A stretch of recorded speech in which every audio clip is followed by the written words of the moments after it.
Hey, welcome. I'm Chris. I'm the pastor at Compass. As always, I'm so glad you're with me today. Have you ever wanted something so badly, only to have it completely blow up in your face? A college acceptance, a relationship, or that one big shot at your dream. It's the kind of letdown that happens when that thing that you desperately hope for completely falls apart. It makes your stomach drop, and it leaves you wondering if God even notices. I am a huge Tom Brady fan. I know that makes me old, but I've had the luxury of watching him win 7 Super Bowls. And there are teams that haven't been to the Super Bowl in decades, including some who've never made it at all. And that has to be devastating. But do you know what's even more devastating for both fans and players? To make it to the Super Bowl and lose. Those losses hurt so much that it's almost better to never make it to the game than to lose it. Tom Brady won 7 Super Bowls, but he's lost 3.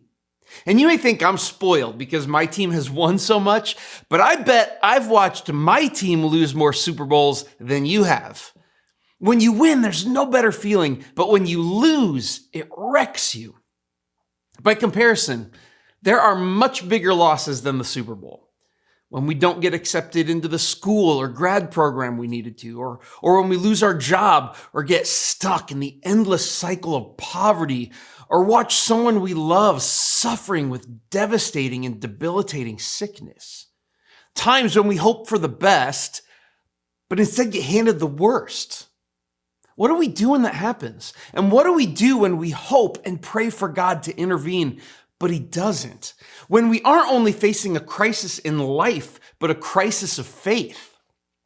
Well, after Jesus' crucifixion, there were a lot of people whose lives were impacted in different ways. Life after his death, it took on a different meaning. And today we're going to meet 2 people who saw everything they hoped for crumble, including their faith.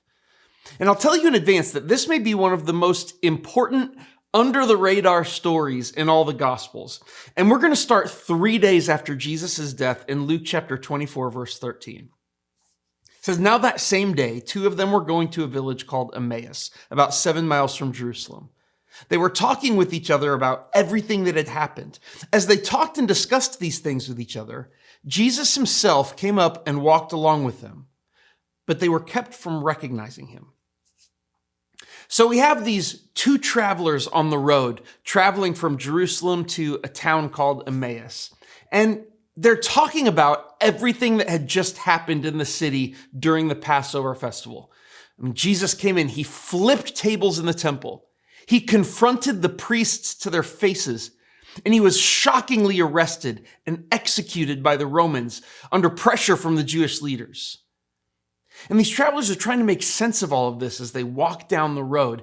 And then they bump into a stranger who, unbeknownst to them, is strangely Jesus. Let's pick up in verse 24:17.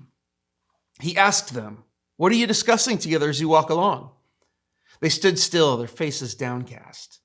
One of them, named Cleopas, asked him, are you the only one visiting Jerusalem who doesn't know the things that have happened there in these days? What things? He asked. About Jesus of Nazareth, they replied. So our travelers, they weren't just talking about the events around Jesus' death. They were really upset about them. They were downcast over it. And let me show you why. Luke here, he tells us that one of these travelers was named Cleopas. Now, look at John 19:25. Standing near the cross were Jesus' mother and his mother's sister Mary, the wife of Clopas, and Mary Magdalene. In John's account of the crucifixion, there was a woman at the cross named Mary who was married to Clopas, who was probably the same guy as Cleopas. Someone probably just spelled his name wrong. So who are these 2?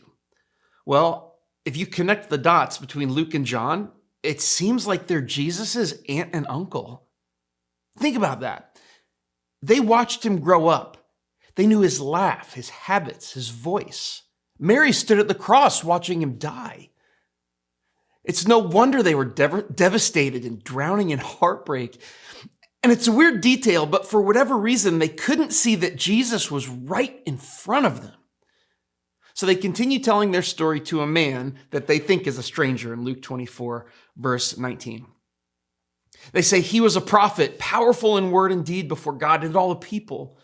The chief priests and our rulers handed him over to be sentenced to death, and they crucified him. But we had hoped that he was the one who was going to redeem Israel. And what's more, it's the third day since all of this took place. They said, Jesus is amazing, or he was amazing. And he wasn't just family, though. He did miracles. He healed people everywhere he went. He taught about the kingdom of God with more authority than the actual teachers of the law. And seeing all of those things, Mary and Cleopas believed Jesus was the Messiah, sent by God to redeem Israel from Roman bondage and to restore his kingdom and his people to their rightful place in the world. But then they realized they were wrong. I mean, look at what they said. They said, we hoped he was the one who would redeem Israel, but then he was crucified. Mary watched it happen. We'd hoped. We hoped God was doing something. We hoped Jesus was the one who would make everything right. We hoped he would bring us freedom and stability. We even hoped God would save Jesus from the cross, but nothing.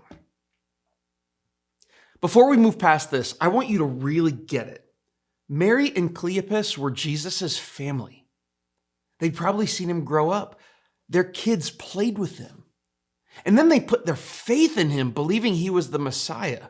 Not just faith in him as a religious rabbi, but faith as their king. They sacrificed for him. They traveled with him. Mary watched every moment of his suffering on the cross, including his last breath. And she watched as God didn't save him. You may know what this feels like. There was a time you hoped God would come through for you, but he didn't. You hoped that text would come back. You hoped therapy would finally work. You hoped the pressure would lift. You hoped things would be easier for your child who has developmental issues. You hoped your loved one with cancer would get better.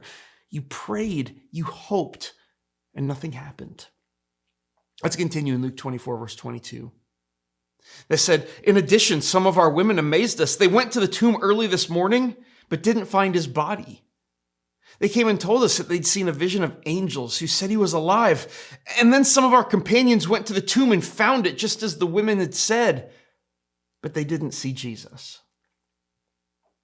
In addition to their hopes being dashed, now there are people talking about angels saying that maybe Jesus didn't die. And they checked the tomb, but there was no body. And it wasn't even clear that anyone had actually seen Jesus alive. And with all of these different reports and stories, confusion about his burial, it then added to the devastation of Jesus' death. You know that feeling of sadness mixed with confusion.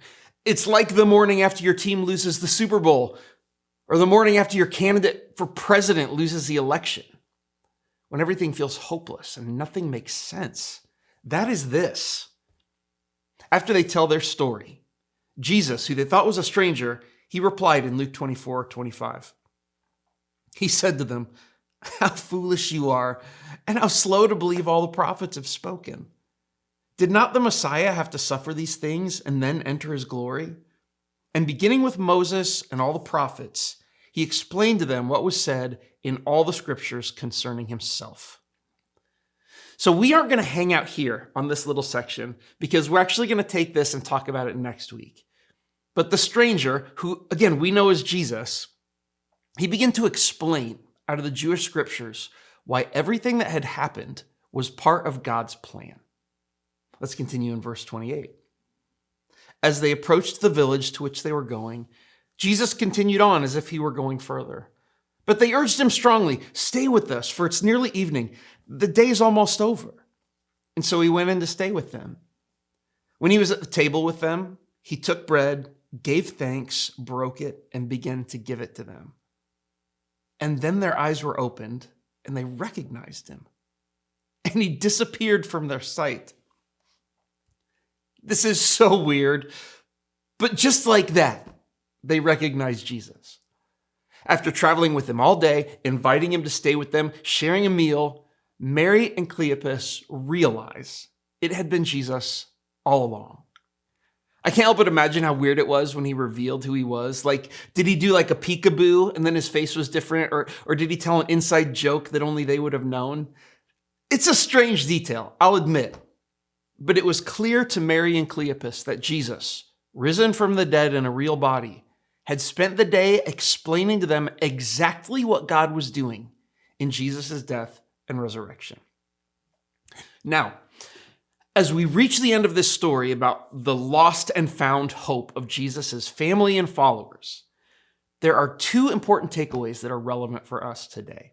And the first is this, is that Jesus is with us when we function as his church.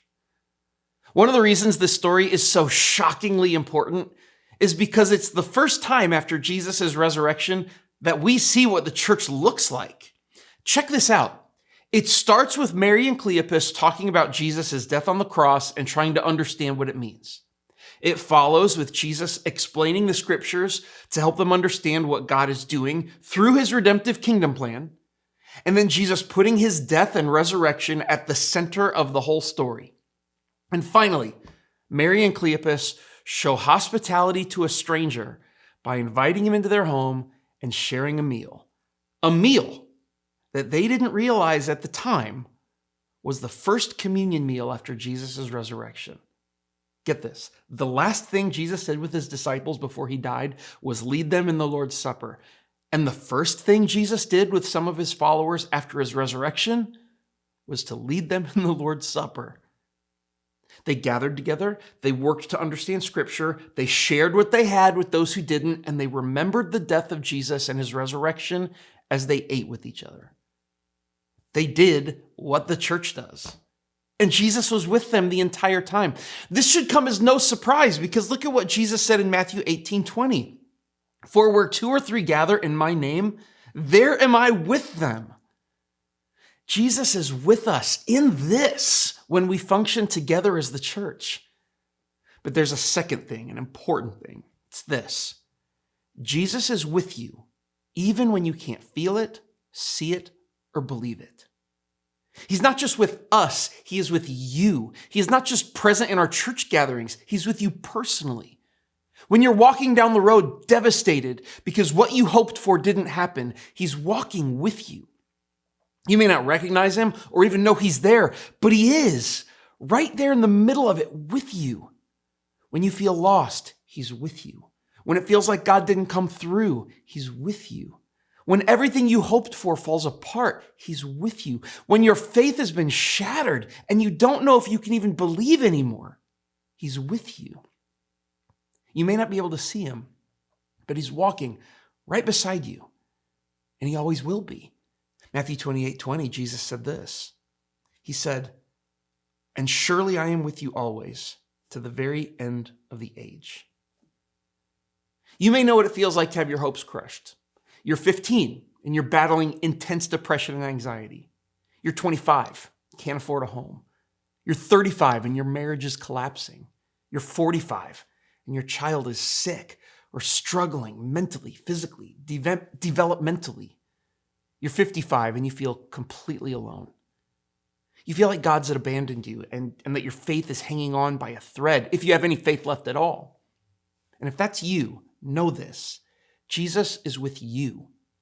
A personal God who loves you is present beside you, sharing your suffering. You are not alone. And Jesus is not only with you in the quiet moments of desperation that you have, he's with you in the community of his followers who are also ready to walk beside you and share in your suffering. He's present with you here when we gather in his name, when we share what we have with others, and when we remember his death and resurrection. Close your eyes for a second. Who or what have you been hoping for lately? What's fallen apart? If you've lost hope, my prayer is that God would help you to see Jesus, that he's with you personally, and to help you find him as you grow in the community of his followers. May he give us peace in the presence of Jesus as we place our hope in life after death, the life of Jesus after the death of Jesus. There's still life after the death of your hopes because Jesus lives even when your dreams don't. Hope died on the cross, but 3 days later, Jesus was walking with his family again. So if your hope is dead, just wait. Jesus still walks, and he's walking with you. Thanks for joining me, and I'll see you next time.